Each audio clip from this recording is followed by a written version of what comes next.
এই 26শে March C-12 এটা একটা আইনে পরিণত হয়েছে। আর এই আইনটা হচ্ছে strengthening Canada immigration system and border act. সারা বিশ্বে অ্যাসাইলাম প্রত্যাশীদের জন্য একটা স্বর্গরাজ্য বলা যায় কানাডাকে।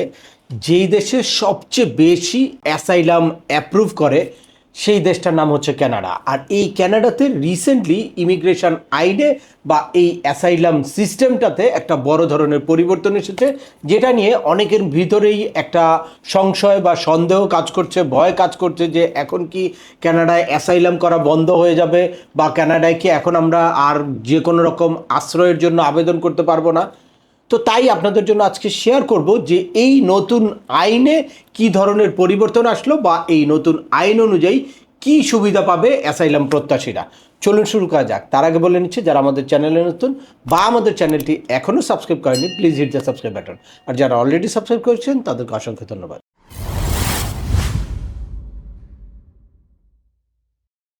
Welcome back. আপনাদের সাথে আছি আমি সিএমনুল বাহার। আমাদের এই চ্যানেলে কানাডার ভিজিট, পড়াশোনা, ওয়ার্ক পারমিট এবং মাইগ্রেশন সংক্রান্ত বেশ কিছু আপডেটেড ইনফরমেশন আছে। At the same time processing related বিভিন্ন ইনফরমেশন আছে এবং আপনারা কিভাবে আবেদন করতে পারেন, কিভাবে নিজেরা এলিজেবল হতে পারেন, কি প্রস্তুতি নিতে পারেন, এই সংক্রান্ত হিউজ ইনফরমেটিভ ভিডিও আছে। আপনারা যারা যেই টপিক্সে ইন্টারেস্টেড দয়া করে ওই রিলেটেড সকল ভিডিওগুলো দেখবেন। এরপর ছোটো করে প্রশ্ন থাকলে ভিডিওর নিচে কমেন্টস করবেন। আর তারপরেও একান্ত কোনো ব্যক্তিগত পরামর্শ বা আমাদের কোনো সার্ভিস নিতে চাইলে ডিসক্রিপশনে থাকা হোয়াটসঅ্যাপ নাম্বারে অ্যাপয়েন্টমেন্ট বুক করে সরাসরি যোগাযোগ করতে পারেন। অ্যাট দ্য সেম টাইম আমাদেরকে ইমেল করতে পারেন এবং আমাদের ইউটিউব ও ফেসবুক পেজগুলো ফলো করে সবসময় আমাদের সাথে যুক্ত থাকতে পারেন। এনিওয়ে চলে আসি আজকের মূল আলোচনায়।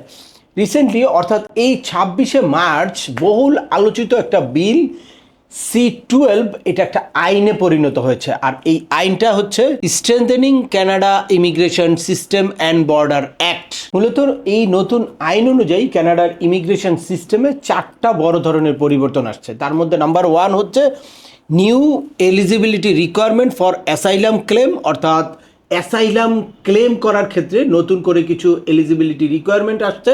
এবং নাম্বার 2 হচ্ছে modernise the asylum system, asylum সিস্টেমটাকে আরও মডার্নাইজ করা হয়েছে।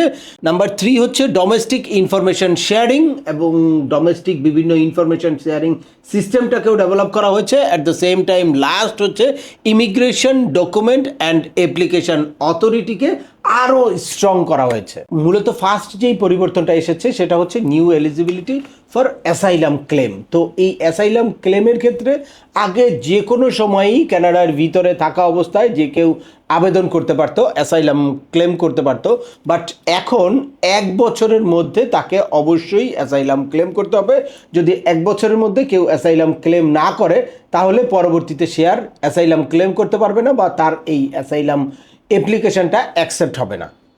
সেকেন্ড আরেকটা অপশান হচ্ছে যদি কেউ ইউএসের বর্ডার দিয়ে কানাডাতে প্রবেশ করে ইললিগেলি, আর প্রবেশ করার পরে 14 দিনের মধ্যে সে অ্যাসাইলাম ক্লেম না করে তাহলে এরপরে আর সে এই অ্যাসাইলাম ক্লেম করতে পারবে না বা অ্যাসাইলাম ক্লেম করলে এটা অ্যাকসেপ্ট হবে না। এরপরেও একান্ত এই টাইমের মধ্যে যারা অ্যাপ্লিকেশান করতে পারলো না বা অ্যাপ্লিকেশান জমা দিতে পারলো না তাদের জন্য আলাদা একটা সিস্টেম আছে, সেটা হচ্ছে PRRA অর্থাৎ প্রি রিমুভাল রিস্ক অ্যাসেসমেন্ট। অর্থাৎ এই অ্যাসাইলাম প্রত্যাশী যদি রিমুভালের কারণে তার জীবন ঝুঁকিতে পড়ে, সে যেই দেশে যাবে সেই দেশে যদি তার জীবনের ঝুঁকি থাকে তাহলে এই যে প্রি রিমুভাল রিস্ক অ্যাসেসমেন্টের মাধ্যমে ওইটা প্রুফ করতে পারলে দেন কিন্তু তার এই অ্যাপ্লিকেশনটা তারপরেও এই 1 বছর পরে বা 14 দিন পরেও তারা অ্যাকসেপ্ট করবে।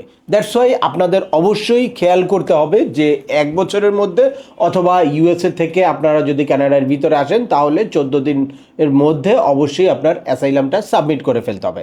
ইন কেস যদি না করেন তাহলে আপনাকে অবশ্যই প্রি রিমুভাল রিস্ক অ্যাসেসমেন্ট করে তারপরে আপনার সেটা প্রুফ করে দেন আপনার অ্যাপ্লিকেশনটা সাবমিট করতে হবে। দ্যাটস মিন কানাডা ইমিগ্রেশনের এই পরিবর্তনের মাধ্যমে কানাডা আবারও প্রমাণ করলো যে তারা তাদের ইমিগ্রেশন সিস্টেমটা অত্যন্ত মানবিক।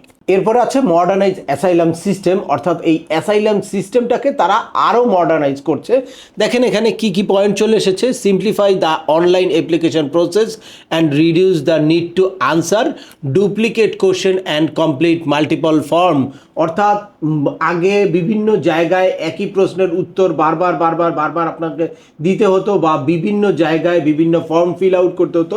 এখন এটাকে আরও মডার্নাইজ করেছে, তারা একবারে অনলাইনের মাধ্যমে সকল ইনফরমেশন নিয়ে নিবে, যেটা তাদের প্রয়োজন অনুযায়ী প্রত্যেকটা জায়গায় তারা রিপিটলি এই ইনফরমেশনগুলো তারা ইউজ করবে। দ্যাটস ওয়াই এই অ্যাসাইলাম প্রত্যাশীকে বারবার বিভিন্ন ফর্ম ফিল আপ করতে হবে না বা বারবার বিভিন্ন কোশ্চেন আনসার বা জেরার মুখে পড়তে হবে না। এই রুলস অনুযায়ী পরিবর্তিত আরও একটি ইম্পর্টেন্ট পয়েন্ট হচ্ছে ডোমেস্টিক ইনফরমেশন শেয়ারিং। অর্থাৎ ডোমেস্টিক যেই ইনফরমেশনগুলো আপনারা বিভিন্ন জায়গায় দিবেন, এগুলো তারা অন্যান্য ডোমেস্টিক অথরিটিকে শেয়ার করতে পারবে। অর্থাৎ রিজিওনাল বিভিন্ন জায়গায় আপনাদের ওয়ার্ক পারমিট নিতে হতে পারে বা বিভিন্ন প্রভিন্সে গিয়ে আপনাদের পড়াশোনা করতে হতে পারে, রেসিডেন্স পারমিটের জন্য আবেদন করতে হতে পারে বা কোনো বিজনেস কন্ট্যাক্ট হতে পারে। সেক্ষেত্রে তারা সেন্ট্রালি এই ইনফরমেশনগুলো শেয়ার করবে, যাতে মানে খুব সহজেই ভেরিফিকেশনটা করতে পারে, আর ভেরিফিকেশনের মাধ্যমে আপনার প্রয়োজনীয় সুযোগ সুবিধাগুলো তারা কিন্তু যাতে দিতে পারে। এই জন্য এই টোটাল ডোমেস্টিক ইনফরমেশনটা তারা একটা ডিপার্টমেন্ট আরেকটা ডিপার্টমেন্টের সাথে শেয়ার করবে। সেক্ষেত্রে আপনাদের মানে যে কোনো সেবা নেওয়ার ক্ষেত্রে অনেক সহজ হয়ে গেল এবং এই ইনফরমেশনগুলো ভেরিফিকেশন তাদের জন্য অনেক ইজি হয়ে গেল।